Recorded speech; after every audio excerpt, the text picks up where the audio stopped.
sejam bem-vindos. Estamos começando mais um episódio do podcast A2. E esse podcast ele é específico para a vida A2. Isto é, casamento. Eu me chamo Caroline Vieira. Eu sou Emanuel. E aqui a gente discute seu cotidiano e sempre trazemos uma ferramenta para maximizar o seu casamento. E no episódio de hoje, nós iremos falar sobre aquilo que parece que é normal, mas pode até ser comum, mas na verdade normal não é. Está distante de ser normal e isso pode estar matando, na verdade, aos poucos o seu relacionamento. Na verdade, cara, eu considero o tema de hoje como um dos principais temas dentro do casamento, né? 99% dos casamentos eles estão se embaraçando, né? Porque isso também tem um nível de complexidade, o problema de hoje, mas grande parte dos casamentos, 99% dos casamentos, eles não estão entendendo, eles não estão percebendo o que eles estão vivendo, né? É como se fosse um inimigo muito oculto, é algo muito maligno, né, para o casamento, que é a não percepção, é o fato do casal não enxergar o estado que eles se encontram. Isso é muito perigoso, né? Então, é muito comum a gente ver casados, independente do tempo, né? Mas eles se surpreendendo com o outro, quando o outro está ouvindo uma ministração sobre casamento, ou lendo um livro sobre casamento, ou se queixando do casamento, aí o outro interrompe esse processo falando assim, mas aí tem algum problema?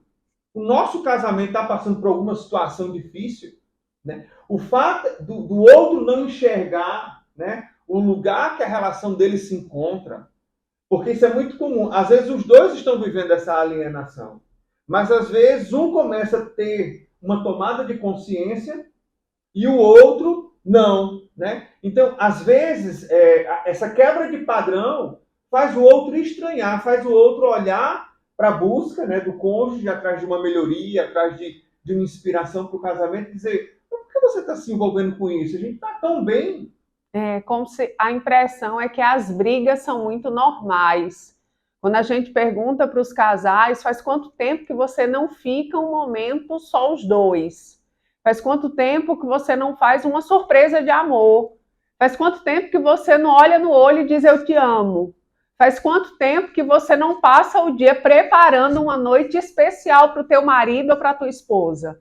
E as pessoas dizem assim, mas eu já tenho tantos anos de casado, a gente se entende, o ritmo é outro. Mas, na verdade, aquilo que fez parte do período da conquista e que foi essencial naquele momento, porque isso deixou de fazer parte do casamento. E eu acredito, Carol, que esse processo, né, de tornar o que era, né, o objeto desejado, que era o outro, né, comum, faz com que as pessoas elas se afastem, elas parem de ter consciência mesmo que elas precisam ser intencionais, que elas precisam investir, que elas precisam ter uma mente preparada para resolver problemas dentro do casamento. Isso tudo dentro do casamento, pessoal. Então, o que acontece? A natureza humana, ela pega algo hoje novo, bonito, né, que outrora era desejado, e se aquilo fizer parte da conquista, se aquilo fizer parte realmente do que ela já tem, aquilo tem uma tendência de ser tratado pela natureza humana como algo comum, né? Então, esse algo comum faz você começar a fechar algumas janelas, alguns sensores, né? Então, você começa a se desligar. Por quê? Porque na tua mente você entende, eu já conquistei, já é meu, então eu não preciso do investimento do início. Eu não preciso da atenção do início. Eu não preciso da empatia do início. Eu não preciso dessa conexão que no início me exigia. Então, o comum faz a pessoa não mais priorizar essas ações, esse comportamento, levando o indivíduo realmente a um distanciamento da consciência de onde o casamento dele estava. No início do relacionamento, as pessoas elas viviam e elas não quebravam, eu digo até no início, quando se conheceram mesmo, o código de ética. Porque ninguém no início, o homem que desde o início ele é desrespeitado e desonrado, ele não parte para um casamento. Ele não suporta isso. E a mulher da mesma forma, a mulher que não se sente amada, valorizada, ela também não parte. Mas quando a coisa ela vai ficando mais séria, é como se aqueles ingredientes que traziam, inclusive, sentido no início, até de estarem juntos, eles deixam de fazer parte. E uma coisa que usam muito é porque o nosso casamento caiu na rotina, como se a rotina por si só fosse algo ruim. Gente, a rotina, na verdade, ela é necessária, né? Que isso aí é até um outro podcast, né? Porque isso é uma capacidade do cérebro, Deus nos fez, e o cérebro ele precisa de rotina. Então, pegaram a palavra rotina, né? E tornaram a palavra rotina negativo. Você entende quando um casal fala, nosso casamento caiu na rotina? Na verdade, o que eles querem dizer é aquilo que era importante, aquilo que era vital, aquilo que o outro fazia sem esforço para mim, né? Isso deixou de acontecer. E uma coisa muito séria, Carol, acontece no casamento, é que quando os casais eles estão trilhando esse caminho, né? Toda essa lista que tu falou, né? Da surpresa de amor, do tempo de qualidade, das declarações de amor, na verdade, gente, isso daí é um fruto, isso é uma manifestação, esse comportamento é uma manifestação de uma essência. Então, a falta de consciência dos casados, às vezes, né? De não conseguirem perceber o quão danoso, o quão escasso eles se encontram na realidade de seus casamentos, distancia eles. Então, eles se distanciam, eles começam a viver as vidas individuais, né? Um tem uma determinada rotina, o outro tem uma determinada rotina, e as rotinas comuns elas se tornam muito, né, frias, distantes, ou seja, existe algo internamente, né, que foi desconectado, e a consequência desse rompimento, dessa verdadeira essência, faz com que os frutos, o produto, o comportamento desse casamento, ele reflita realmente essa desconexão. É como se esse podcast de hoje viesse trazer para você, entre aspas, uma péssima notícia, né? Às vezes as pessoas falam, ai, Manuel, depois que eu comecei a fazer terapia, depois que eu comecei a perceber como é que estava o meu casamento, parece que ele ficou pior, parece que a coisa desandou. E eu costumo dizer o seguinte, Carol, que não desandou, na verdade você acendeu a luz. Você tomou a consciência da bagunça, da desordem, que aquele casamento, na analogia, né, que eu fiz sendo uma sala escura, sendo a sala escura você não percebia porque estava sem luz. Às vezes as pessoas elas têm uma ideia errada que ignorar o problema, tratá-lo como normal, vai fazer com que ele se resolva. E problemas que são ignorados não são resolvidos, eles são acumulados. E aí, nós sempre estamos lidando com casais que preferem não falar sobre o assunto, preferem deixar para lá. Depois a gente conversa, depois a gente vê. Sempre depois, achando que as coisas vão se resolver por si só. E isso não vai acontecer. Existem pessoas que são viciadas em DR, sim, e geralmente isso acontece pelas mulheres, as mulheres gostam de discutir a relação, mas o oposto disso também é extremamente danoso, que é não falar sobre o relacionamento nunca, como se deixa quieto que vai se resolver por si só. E, na verdade, é como você ter um problema sem diagnóstico, sem tratamento, você pode acabar morrendo. Exatamente. Isso que a Carol falou são dois extremos. Tem gente que foge, né, completamente achando que ignorar o problema ele vai se resolver só, e tem gente que é viciado em discutir a relação de dia, de tarde, de noite, que é outro comportamento desgastante também. Então, o casal ele precisa entender que para a tomada de consciência, para a solução, para os saltos,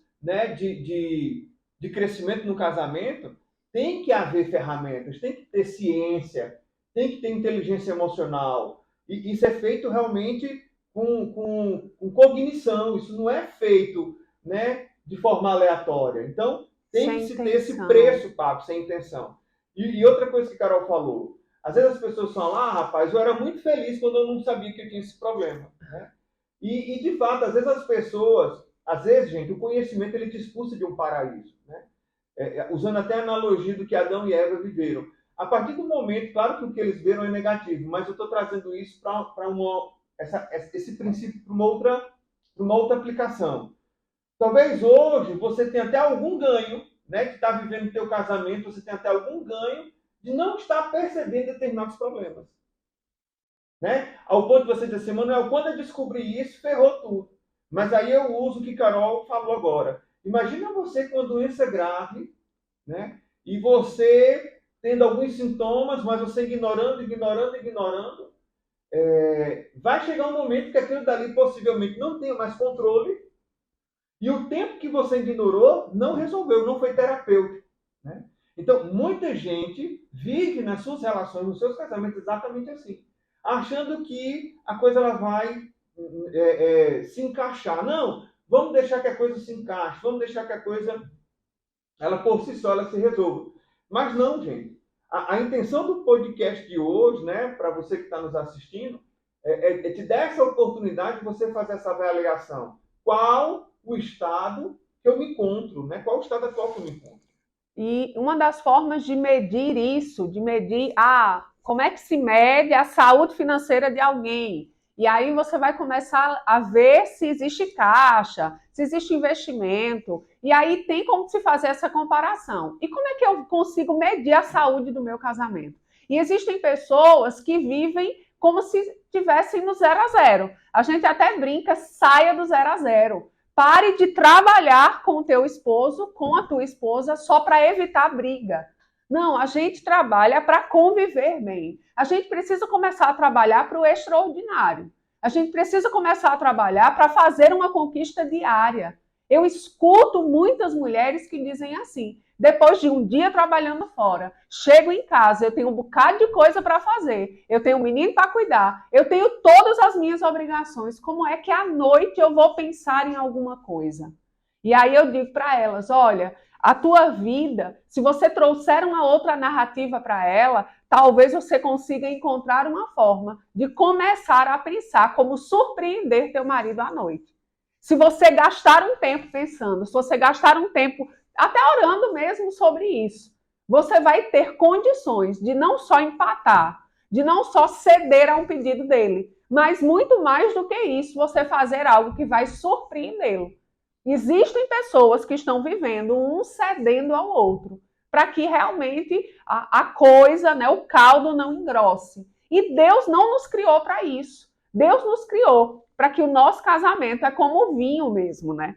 Com o passar do tempo, as coisas elas precisam ficar muito mais íntimas, muito mais agradáveis, muito mais felizes, precisa ser muito mais prazeroso. Precisa, de fato e de verdade, experimentar aquilo que a convivência foi agregando com o tempo. E não quando eu estou só com o desgaste. É como se a gente, né, vivesse no 0 a 0. Um vive para calar o outro e que a coisa não, né, tome uma proporção sério, maior. Pessoal, que às vezes as pessoas elas estão vivendo realmente uma escassez nos seus casamentos, mas a falta dessa tomada de consciência, desse despertar, do abrir dos olhos, né, fazem as pessoas trilharem um caminho de dizer assim, não, mas está todo mundo assim, né? Não, ó, o meu casamento não está tão ruim, não. Eu converso com fulano no trabalho, eu converso com Beltrano na faculdade, e as relações dessas pessoas estão até piores do que a minha. É tão interessante que como, de alguma forma, o externo ali, ele equaliza, ele traz esse conforto, né? E as pessoas que estão vivendo isso, elas chegam a um momento, né, que estoura ali um problema mais sério, algo ali arrebenta, né, porque não se consegue mais conter ou administrar calado aquela situação. Aí a pessoa diz assim, olha, eu já ouvi isso também, muitas vezes, atendendo casais. E de uma hora para outra ele pediu separação, e de uma hora para outra ela pediu separação. Mas, na verdade, gente, aquilo dali era uma demanda reprimida. Havia ali uma necessidade, e ela não foi assistida por tanto tempo, que chega uma hora que as represas emocionais, as barreiras emocionais, elas não aguentam mais, aí arrebenta. E aí a pessoa, nesse nível, ela olha e diz assim, olha, eu não tenho mais conversa. Eu não quero. Eu lembro de um casal que a gente acompanhou que a pessoa veio pedir ajuda, né? Um dos cônjuges veio pedir ajuda, mas o outro cônjuge simplesmente botou um bilhete, ó, não quero mais casar com você, tá? Não quero mais estar com casamento com você, tá? E disse, você pode ficar com tudo. E abriu mão de tudo e foi embora. De uma hora entre aspas, para outra. Mas, na verdade, havia ali todos os sinais sendo dados, sendo ditos, sendo expressos, mas um dos cônjuges, ele resolveu, por ter um perfil mais controlador, ele resolveu achar, né, que aquilo dali era drama, que aquilo dali era porque era o perfil da pessoa, quando, na verdade, ela estava sinalizando de todas as formas que não estava aguentando mais. Então, eu quero que você meça nesse momento o seu nível de consciência, né? De onde o seu casamento se encontra, onde ele está, qual o lugar que ele se encontra hoje. Ah, Emanuel, Carol, como é que eu vou medir isso? Né? Carol estava falando, né?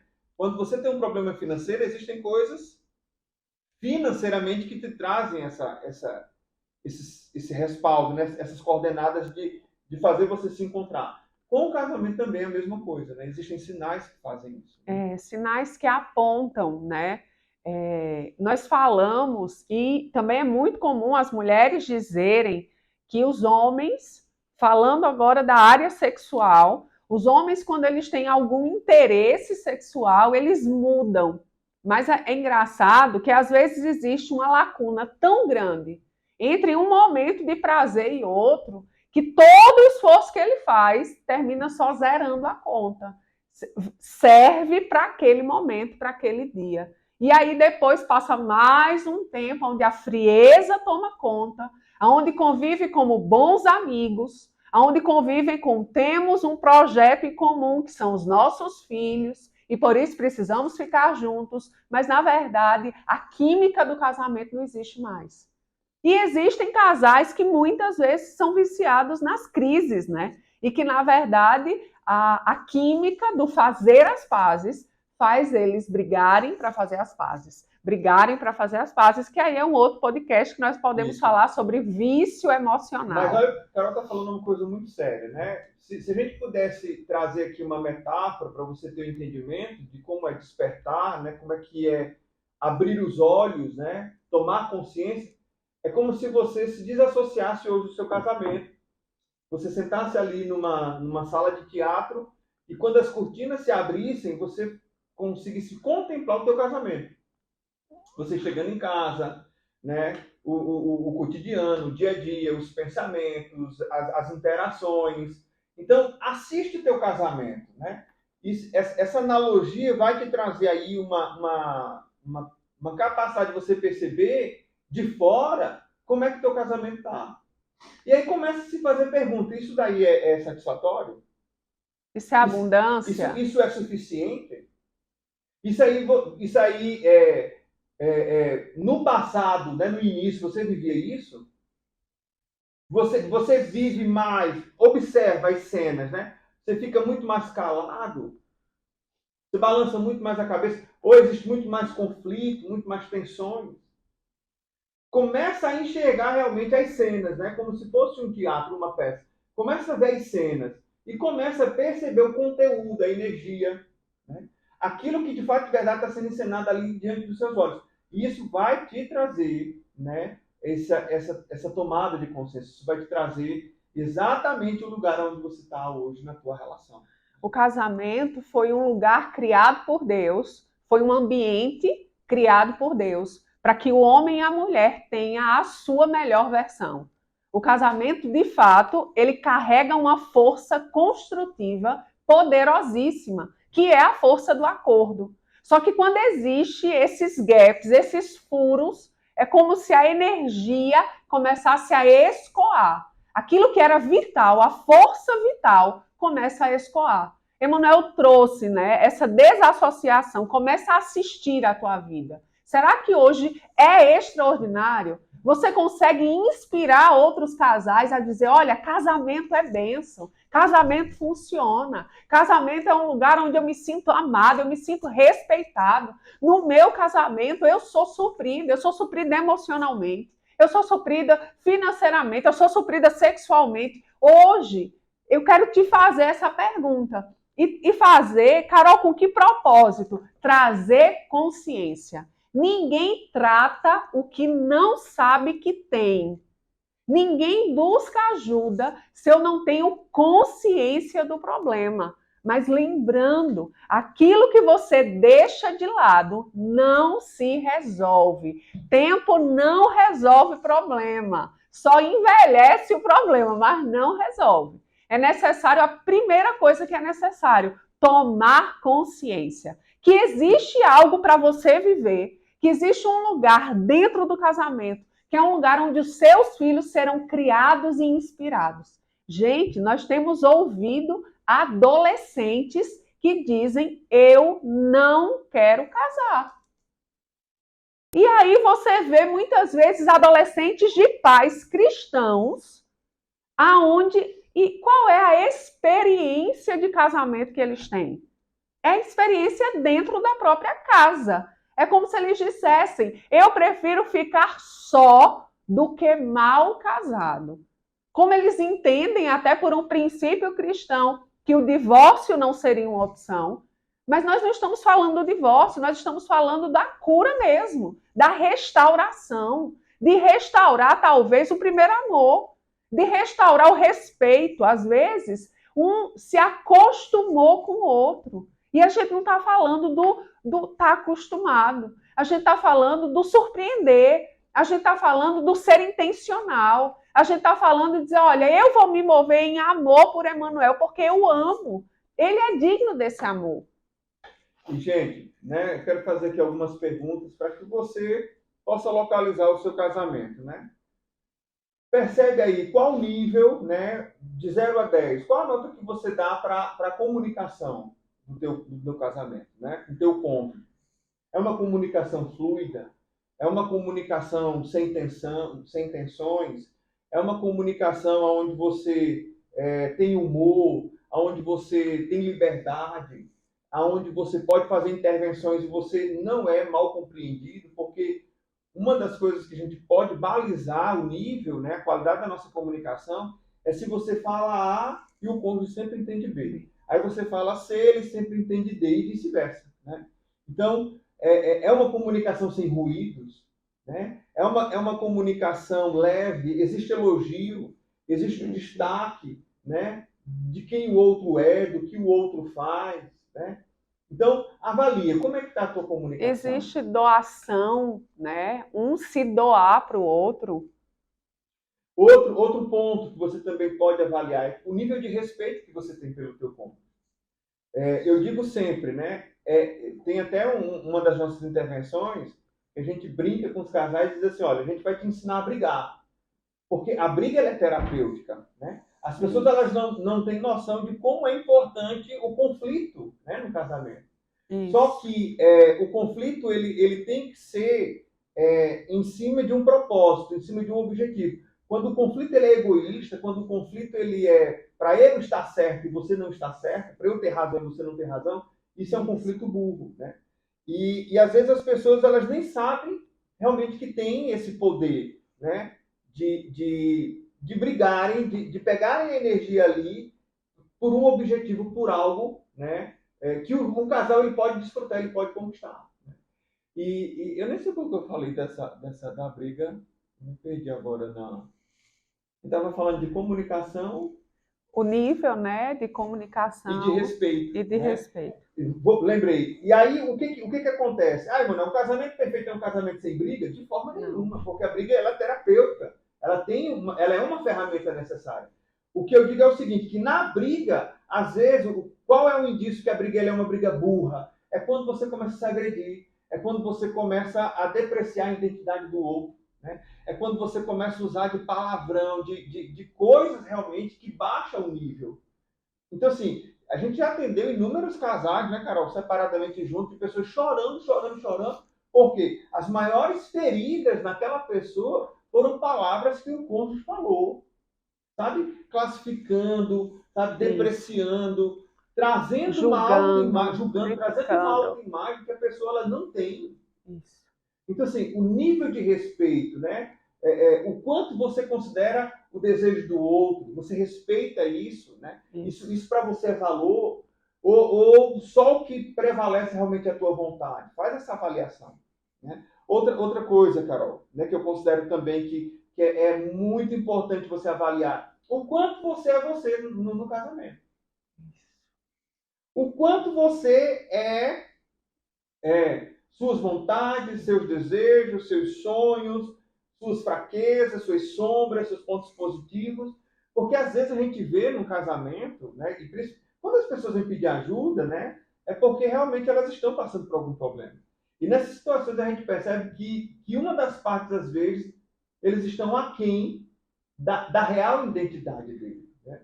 Da real personalidade que ele tem Muitas como líder, né? vezes, Emanuel, a gente vê Tem na vida. pessoas, homens, com chamadas ministeriais, mas que não tem simplesmente a mulher não tem também. Ela simplesmente não apoia que ele tenha. E aí você vê homens querendo viver um pilar, não é viver só para isso. Mas ele entende que tem uma chamada em Deus, mas não existe apoio familiar para que ele responda ao chamado de Deus, Certo, né? E aí ele precisa muitas vezes brecar isso para não ter conflito dentro de casa. Quantas mulheres às vezes, né, no caso de mulheres, às vezes estão querendo viver um sonho profissional. E o marido não permite que ela floresça profissionalmente, por insegurança, por autoestima baixa, não deixa que ela se realize profissionalmente.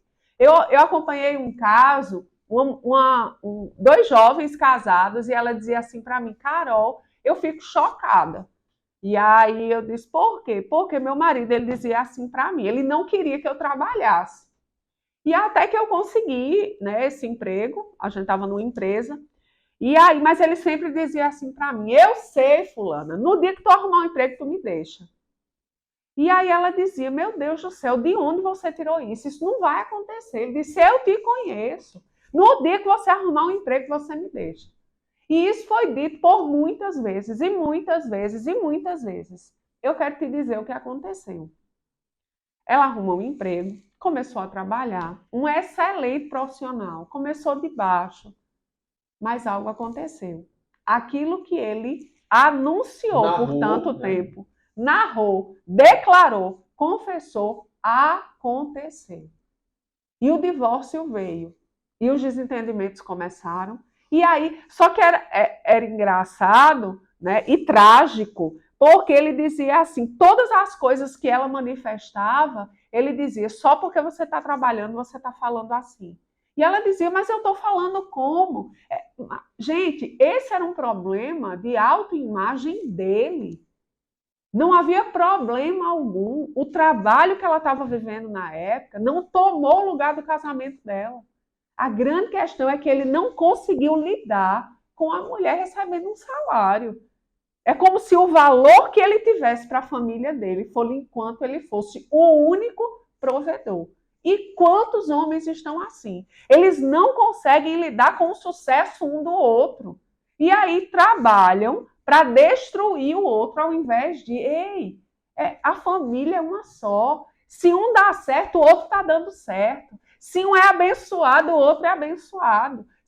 Eu sempre disse isso, acho que várias pessoas já me ouviram dizer, né? Na época que eu fui gerente do Max, eu só fui gerente do Max porque eu era casada com o Emanuel. Somente por isso, senão eu não conseguiria ser. Foram incansáveis as vezes que eu cheguei em casa extremamente cansada, depois de muitas horas de trabalho. E olhe que foi um período em que eu muitas vezes estive ausente da criação de Davi, até mesmo do meu casamento, às vezes da igreja. E Emanuel, em todo o tempo, ele tinha uma palavra e ele dizia, Carol, foi Deus que colocou você lá dentro. E gente, isso, né, quando eu era promovida, quando eu ia ganhar mais, isso acontecia porque havia muito acordo dentro de casa. E tudo sempre foi nosso, de fato. Nada era meu e nada era dele. Tudo era nosso. Mas é impressionante como o apoio dele me dava segurança para eu ser quem eu era, para eu ser quem eu sou. Às vezes as pessoas dizem assim, como você consegue ser assim? Eu disse, olha, eu sou casada com um homem que me ama do jeito que eu sou. Ele, mais do que ninguém, conhece todas as minhas debilidades. Mas ele simplesmente me ama. Quer dizer que ele concorda com os meus defeitos? Ou quando eu ajo de forma errada? Não. Quer dizer que ele me ama. E depois que o amor é manifesto, a correção vem, a instrução vem, e isso é o extraordinário. É. Isso que Carol falou, eu lembrando agora dessa época, né, do Marx, que ela se tornou essa gerente do Walmart, então havia uma demanda no início muito grande. Né? E Carol, por ter um perfil dominante, ela torna realmente o que já é grande gigante. Né?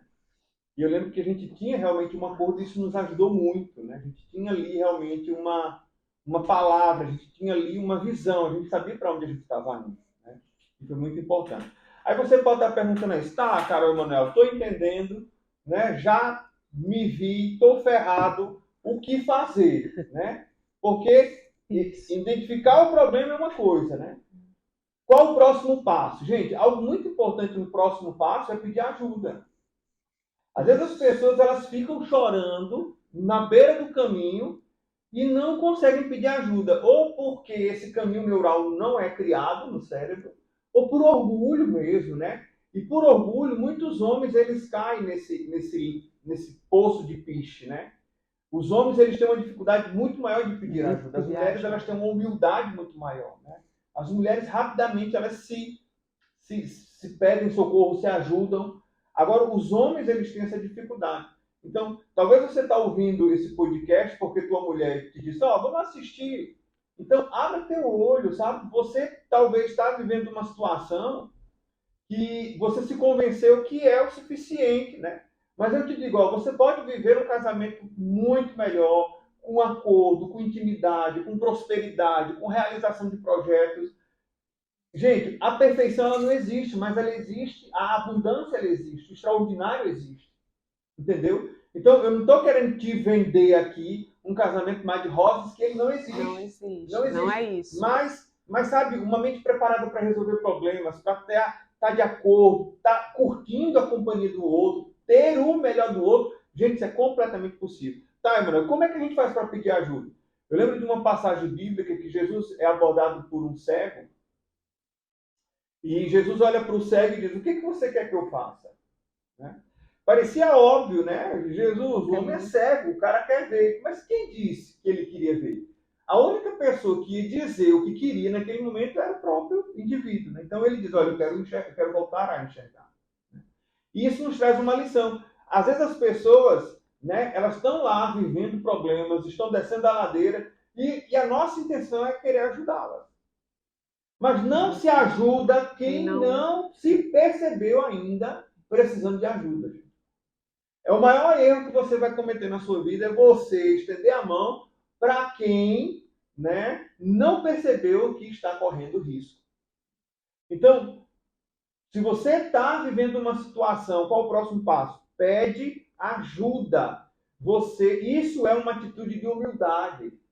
Isso é uma atitude que só o fato de você reconhecer que você precisa, Deus ele já vem com favor, ele já vem com uma graça, né? E começa a realmente criar conexões, redes, para que você possa ser socorrido. O importante hoje é você não deixar a coisa agravar. Né? Tem pessoas que deixam realmente o problema chegar ao extremo. Existe um versículo na Bíblia, acho que é Provérbios 29:1, que diz o seguinte, né? Que a pessoa que muitas vezes é repreendida, ela vai em algum momento cair ali em choro, né? Pela perda, que ela, né? Pelo princípio que ela ignorou e a consequência dessa perda. Mas esse choro não vai mais dar tempo dela consertar as coisas. Eu me recordo uma vez de um casal que a gente atendeu, que ele na verdade, foi uma insistência dela e ele estava com problema de ejaculação precoce. E houve uma orientação, né, que ele buscasse um médico para ver naturalmente se havia questões, mas aí diante de todos os exames viu que toda a questão dele era emocional, né? E aí a ajuda terapêutica trouxe cura, né, entre aspas, trouxe solução para esse problema. Exatamente. E aí a pergunta que fica, né, para você que está nos assistindo, você vai deixar a coisa realmente até o nível de não ter mais conserto? Você vai permitir realmente que o teu casamento ele seja como aquela bola de vidro, né, que quando cai no chão seja impossível de colar os cacos? Porque um preço vai ter que ser pago. Ou o preço de viver a ignorância, mas a ignorância não me impede de pagar a multa. Vou repetir. Às vezes você passa por um lugar e você não sabia que tinha um detector de velocidade. O fato de você não saber e ultrapassar a velocidade, você é multado do mesmo jeito. Então você prefere pagar. Qual é o preço que você quer pagar? O preço de viver a ignorância e sofrer os danos, como quem diz assim, eu estou apanhando e nem sei porquê, né? Porque a dor vem, a crise está aí.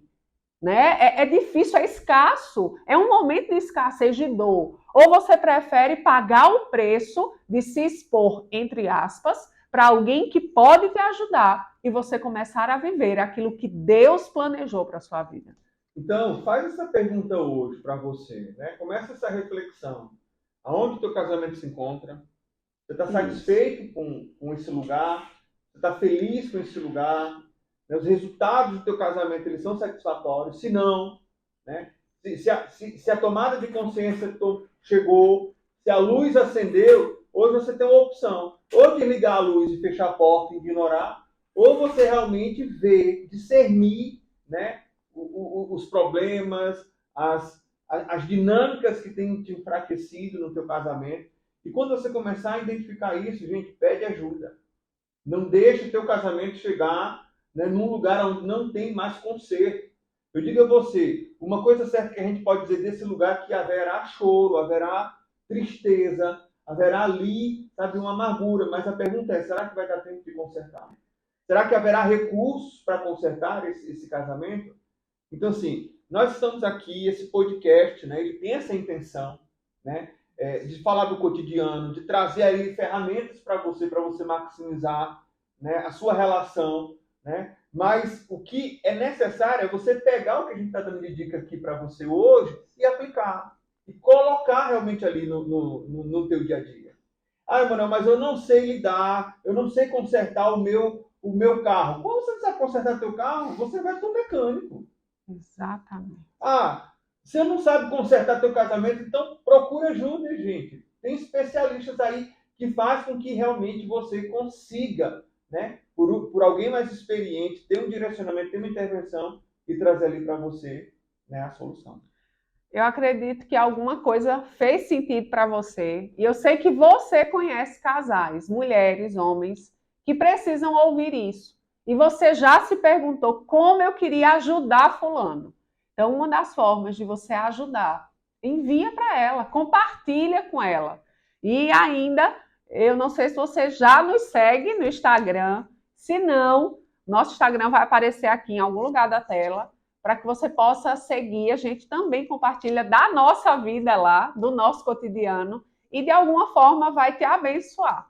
Ok? Até o próximo.